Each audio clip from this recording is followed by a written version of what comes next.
Bon matin, Marianne.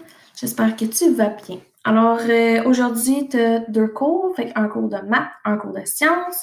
Mais comme je t'ai écrit, dans le fond, je veux que tu commences le laboratoire à la deuxième période parce que tu as besoin d'un. C'est quand même un laboratoire qui se fait. Ben, tu as besoin d'un temps de réaction comme long, là. Fait que c'est pour ça que je dis commence. Tu vas comprendre quand je vais t'expliquer, là. Tu commences ce matin, puis il va y avoir comme une deuxième partie cet après-midi. Donc, le laboratoire se trouve dans le bloc-notes, fait que dans la section sciences, laboratoire osmose. Je t'ai écrit ici que tu peux faire le travail directement dans le bloc-notes, fait que écrire à l'ordinateur, ou tu peux l'écrire à la main, puis m'envoyer une photo de ça quand tu auras terminé. Donc, je t'explique dans le fond le laboratoire, j'ai écrit le but pour toi, fait que tu n'as rien à rajouter.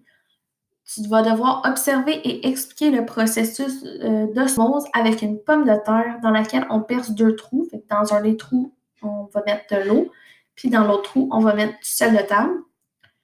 Tu as la partie hypothèse à faire. Donc, j'ai mis un aide-mémoire ici. Hypothèse, là, c'est qu'est-ce que tu penses qui va se passer dans l'expérience. Puis tu commences, tu écris une phrase, puis tu commences par je pense que, je suppose que, ou selon moi, ou je crois que. Tu écris un peu qu'est-ce que tu penses qui va se passer. Puis là, dans ce cas-ci, je veux que tu m'écrives qu'est-ce que tu penses qui va se passer dans la patate qu'on va mettre de l'eau. Puis qu'est-ce que tu penses qui va se passer dans la patate dans laquelle on va mettre du sel.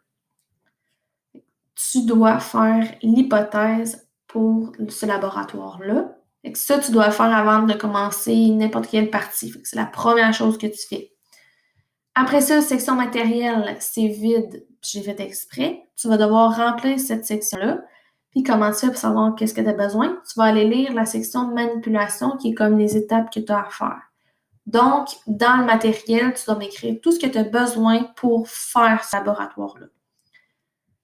Après ça, dans la section manipulation, c'est les étapes que tu as à faire.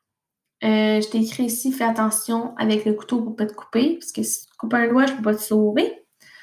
Puis j'ai écrit, si tu as envie, tu peux laisser les patates poireauter sur le comptoir toute la nuit si tu veux encore plus observer des résultats intéressants, mais tu n'es pas obligé de le faire. C'est juste une suggestion.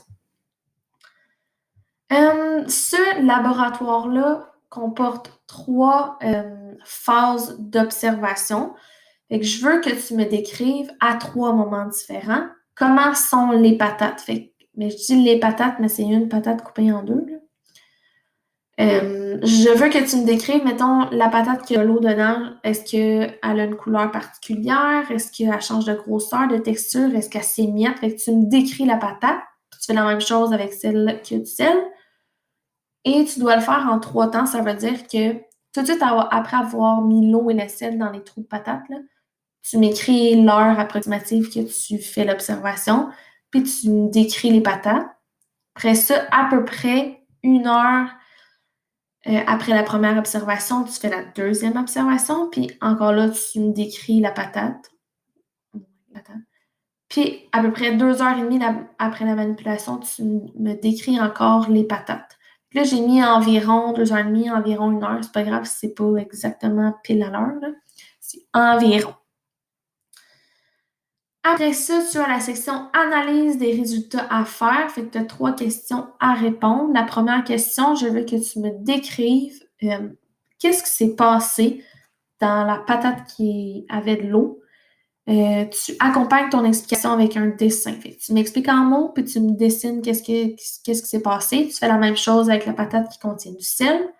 Ensuite, les questions 2 ou 3, c'est des questions de logique pour savoir est-ce que tu as bien compris le phénomène d'osmose.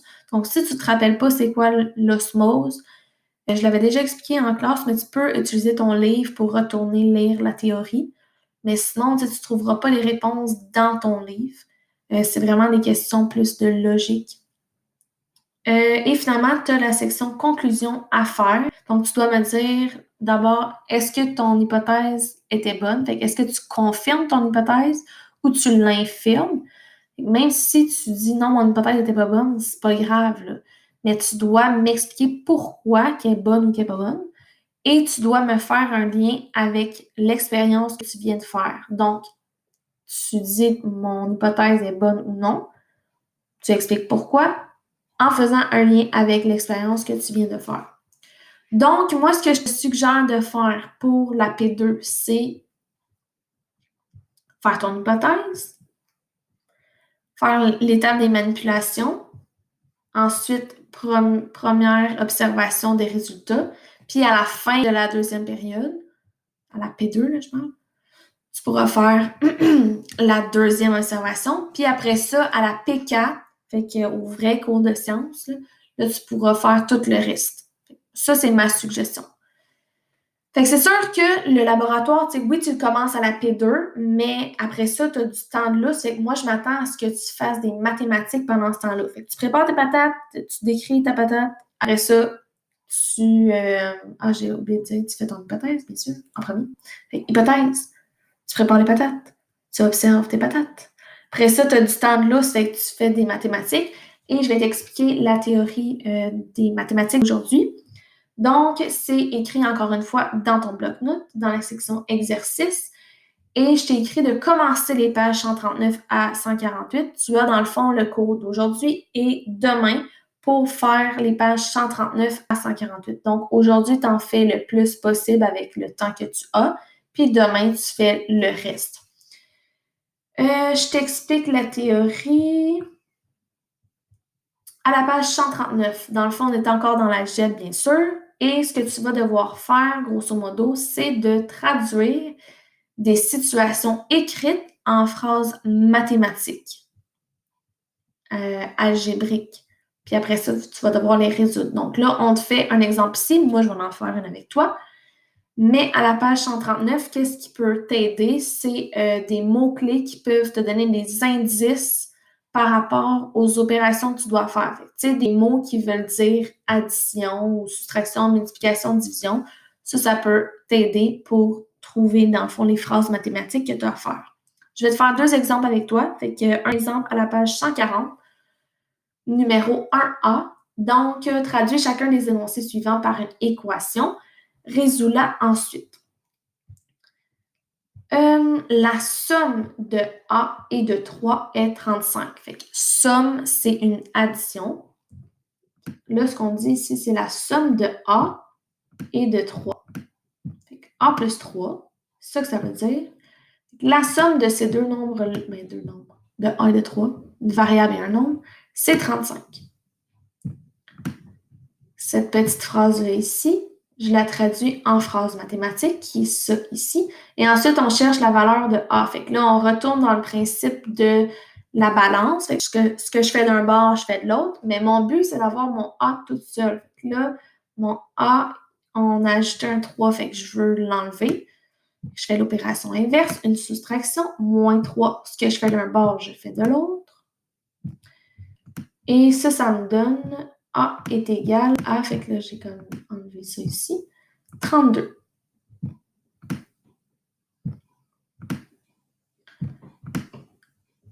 Donc, j'ai terminé pour le numéro 1A. Je vais te montrer un autre exemple qui est un petit peu plus difficile. À la page 141, je vais faire le numéro 2D. Fait que le numéro 2 de la page 141, on te demande juste de traduire les situations suivantes. On ne te demande pas de les résoudre. Fait que là, on voit déjà tout de suite en partant que c'est un peu plus complexe. On va lire, après ça, je te montre comment faire. Pendant une campagne de financement, Julie a amassé 6 de moins que le double du montant amassé par Charles. Ensemble, ils ont amassé 99 Fait que là, on sait comme pas trop par où commencer dans ce genre de situation-là, mais ce qu'on va faire, là, on a Julie puis Charles, on va attribuer à soit Julie ou à Charles la valeur de X. Fait qu'on va dire, dans cette situation-là, le plus simple, ça serait de dire que Charles, c'est le X. Pourquoi que je choisis Charles, c'est X? Parce qu'on dit après ça que Julie a amassé 6 de moins que le double du montant. Fait que on dirait que c'est plus simple parce qu'elle nous dit Julie, c'est quoi par rapport à Charles? Ben, elle a le double de Charles, puis 6 de moins que le double. Fait que c'est plus simple de dire que X, c'est Charles. Je t'explique après ça, tu vas comprendre un petit peu plus.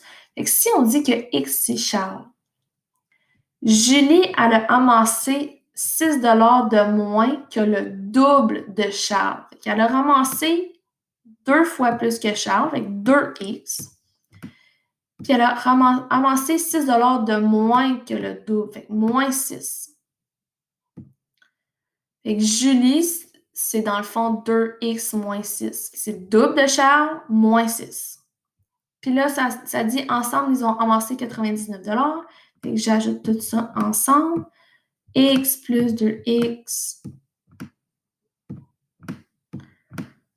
moins 6 est égal à 99 $. Et bien sûr, on doit simplifier l'équation. X plus 2X, je peux les additionner. Fait que ça va faire 3X moins 6 est égal à 99. Tu vas voir au début, c'est un peu un casse-tête, mais plus que tu en fais, plus que tu comprends. Fait que je t'invite à poser des questions si jamais tu en as. Sinon, je te souhaite bon laboratoire, puis un bon travail en mathématiques. Puis tu ne te gênes pas s'il y a quelque chose, ça va me faire plaisir.